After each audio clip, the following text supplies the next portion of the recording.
ಬೊಂಬಾಟ್ ಕಿಚನ್ಗೆ ಎಲ್ಲರಿಗೂ ಸ್ವಾಗತ. ಇವತ್ತು ಮನೆಯಲ್ಲೇ ಬೆಳೆದಿರುವಂತಹ ಮೈಸೂರು ಬದನೆಕಾಯಿನ ಸಿಂಪಲ್ಲಾಗಿ ಪಲ್ಯ ಮಾಡ್ತಾಯಿದ್ದೀನಿ. ನಮ್ಮ ಅತ್ತೆಯವರು ಬೆಳೆಸಿರುವಂಥದ್ದು ಮೈಸೂರು ಬದನೆಕಾಯಿ. ನೋಡಿ ಎಷ್ಟು ಚೆನ್ನಾಗಿ ಬಿಟ್ಟಿದೆ ಕೂಡ. ನಾನು ಕಟ್ ಮಾಡಿ ಇಟ್ಕೊಂಡ್ಬಿಟ್ಟೆ, ನಂತರದಲ್ಲಿ ವೀಡಿಯೋ ತೆಗ್ದಿದ್ದೀನಿ. ನೋಡಿ ಎಷ್ಟು ಚೆನ್ನಾಗಿ ಇವು ಸಣ್ಣ ಸಣ್ಣವಿದ್ದಾವೆ, ದೊಡ್ಡದು ಕೂಡ ನಾನು ಕಟ್ ಮಾಡಿ ಇಟ್ಕೊಂಡಿದ್ದೀನಿ. ಇದು ತುಂಬ ದೊಡ್ಡದಾಗುತ್ತೆ ಅಂತೆ. ನಾನು ಹೋದಾಗ ಮೀಡಿಯಮ್ ಈ ರೀತಿಯಾಗಿ ಆಗಿತ್ತು. ಸುಮ್ಮನೆ ವೇಸ್ಟ್ ಮಾಡೋದು ಬೇಡ, ಮತ್ತು ಇಲ್ಲಾಂದರೆ ಕೋತಿಗಳ ಕಾಟ ಜಾಸ್ತಿ ಊರಲ್ಲಿ, ಅದರಿಂದ ಇದನ್ನು ಪಲ್ಯ ಮಾಡಿಬಿಡೋಣ ಅಂತ ಕಿತ್ಕೊಂಡಿದ್ದೀನಿ. ನೋಡಿ ಇಷ್ಟು ತೊಗೊಂಡಿದ್ದೀನಿ. ಈಗ ಪಲ್ಯ ಮಾಡ್ಕೊಂಬರೋಣ ಬನ್ನಿ. ಹಾಗೆ ನನಗೆ ಸ್ವಲ್ಪ ಶುಂಠಿ ಬೇಕಿತ್ತು, ಶುಂಠಿನೂ ಕೂಡ ಅತ್ತೆಯವರು ಬೆಳೆದಿದ್ರು, ಅದನ್ನು ಕೂಡ ನಾನು ಅತ್ತೆಯವ್ರ ಹತ್ರ ತೆಗೆಸ್ಕೊಂಡಿದ್ದೀನಿ. ನೋಡಿ ಶುಂಠಿ ತೊಗೊಂಡಿದ್ದೀನಿ.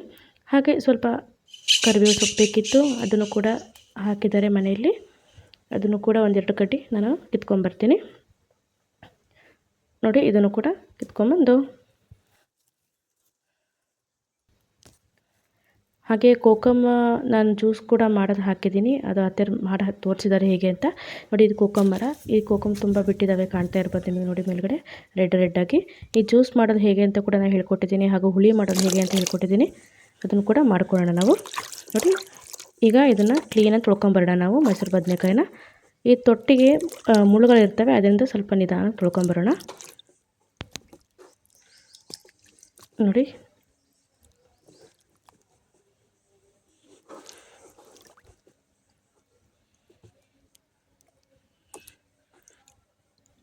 ಈಗ ತೊಳೆದಿದ್ದಾಗಿದೆ.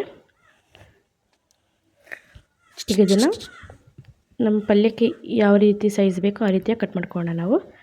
ನೋಡಿ ತೊಟ್ಟನ್ನ ತೆಗೆದ್ಬಿಟ್ಟು ಸ್ವಲ್ಪ ಉದ್ದುದ್ದನಾಗಿ ಕಟ್ ಮಾಡ್ಕೊಳ್ತೀನಿ ನಾನು. ಇದು ಬೇಗ ಬೇಯುತ್ತೆ, ಜಾಸ್ತಿ ಟೈಮ್ ತಗೊಳ್ಳೋದಿಲ್ಲ. ನೋಡಿ ಇದನ್ನು ಕಟ್ ಮಾಡಿಬಿಟ್ಟು ನೀರೆಲ್ಲ ಹಾಕಿಡಿ, ಇಲ್ಲಾಂದರೆ ಕಪ್ಪಾಗಿಬಿಡುತ್ತೆ ಬೇಗ. ಅದರಿಂದ ನೋಡಿ ಈ ರೀತಿಯಾಗಿ ಕಟ್ ಮಾಡ್ಕೊಳ್ಳಿ.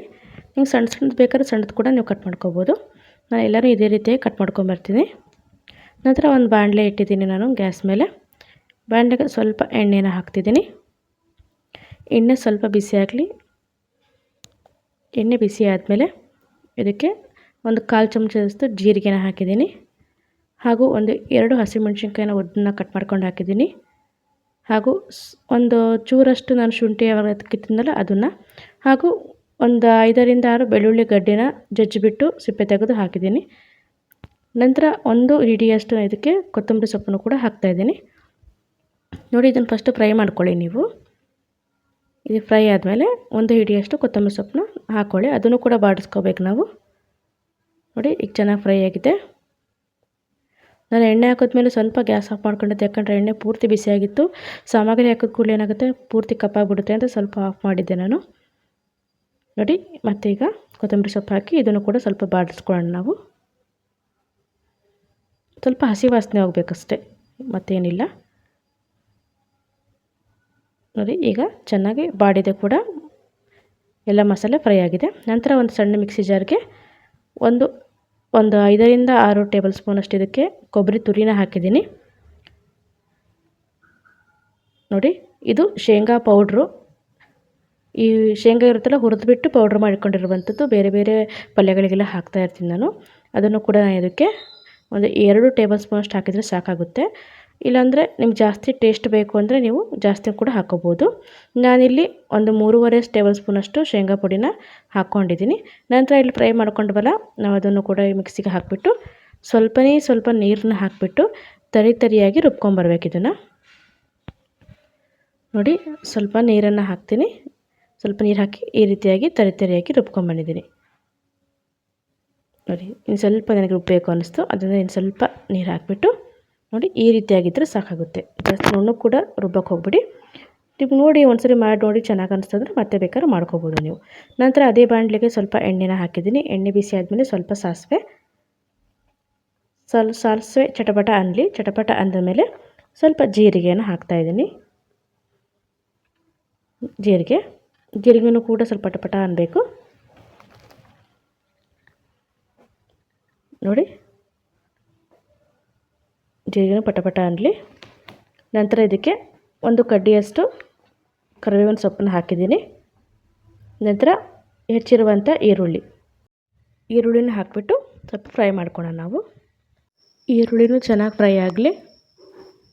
ಸಣ್ಣ ಉರಿಯಲ್ಲೇ ಇದನ್ನು ಬಾಡಿಸ್ಕೊಳ್ಳೋಣ ನಾವು. ಸ್ವಲ್ಪ ಕಂದು ಬಣ್ಣ ಬರಬೇಕಷ್ಟೇ. ನೋಡಿ ಸ್ವಲ್ಪ ಕಂದು ಬಣ್ಣ ಬಂದಿದೆ.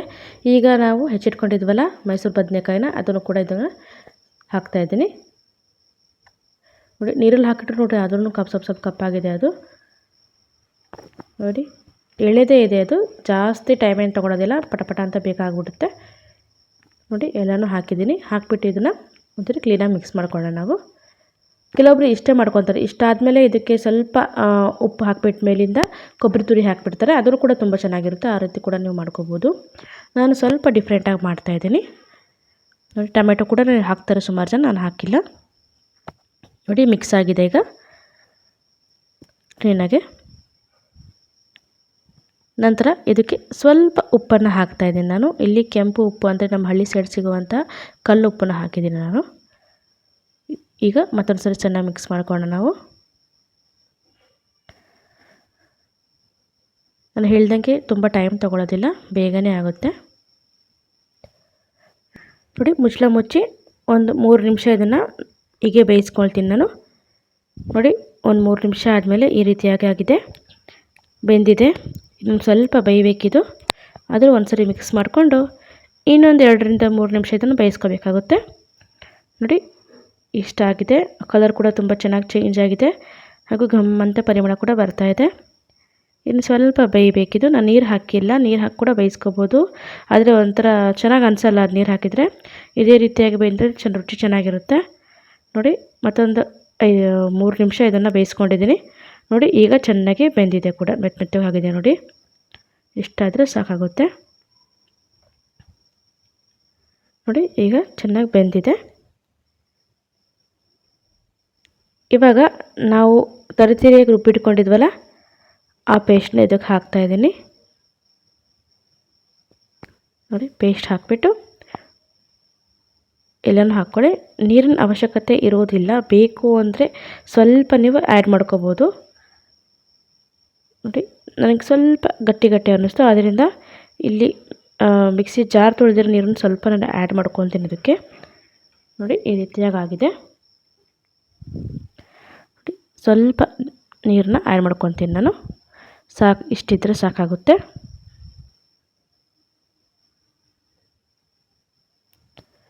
ನೋಡಿ ಕ್ಲೀನಾಗಿ ಮಿಕ್ಸ್ ಮಾಡ್ಕೊಳ್ಳಿ.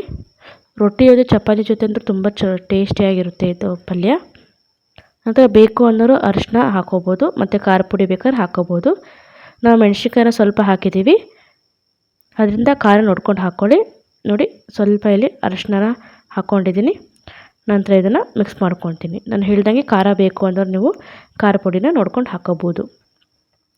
ನೋಡಿ ನಮ್ಮ ಪಲ್ಯ ಈಗ ಮೈಸೂರು ಬದನೆಕಾಯಿ ಪಲ್ಯ ಅಥವಾ ಬದನೆಕಾಯಿ ಪಲ್ಯ ನಂತರ ತುಂಬ ರುಚಿಯಾಗಿ ರೆಡಿಯಾಗಿದೆ. ಇದನ್ನು ನೀವು ರೊಟ್ಟಿ ಜೊತೆ, ಚಪಾತಿ ಜೊತೆ, ಕಡಲೆ ರೊಟ್ಟಿ ಜೊತೆ ತುಂಬ ಚೆನ್ನಾಗಿರುತ್ತೆ. ನೀವು ಕೂಡ ಒಂದ್ಸರಿ ಟ್ರೈ ಮಾಡಿಕೊಡಿ, ರುಚಿಯಾಗಿ ಬಂದಿದೆ. ಹಾಗೂ ನಮ್ಮ ಚಾನಲ್ ಯಾರು ನೋಡ್ತೀರಾ ಬಿಟ್ಟು ಸಬ್ಸ್ಕ್ರೈಬ್ ಮಾಡ್ಕೊಂಡು ಲೈಕ್ ಮತ್ತು ಶೇರ್ ಮಾಡಿ. ನೋಡಿ ನಮ್ಮ ಮೈಸೂರು ಬದನೆಕಾಯಿ ಪಲ್ಯ ರೆಡಿಯಾಗಿದೆ. ವಿಡಿಯೋ ನೋಡಿದ್ದಕ್ಕೆ ತುಂಬ ಹೃದಯದ ಧನ್ಯವಾದಗಳು. Thank you.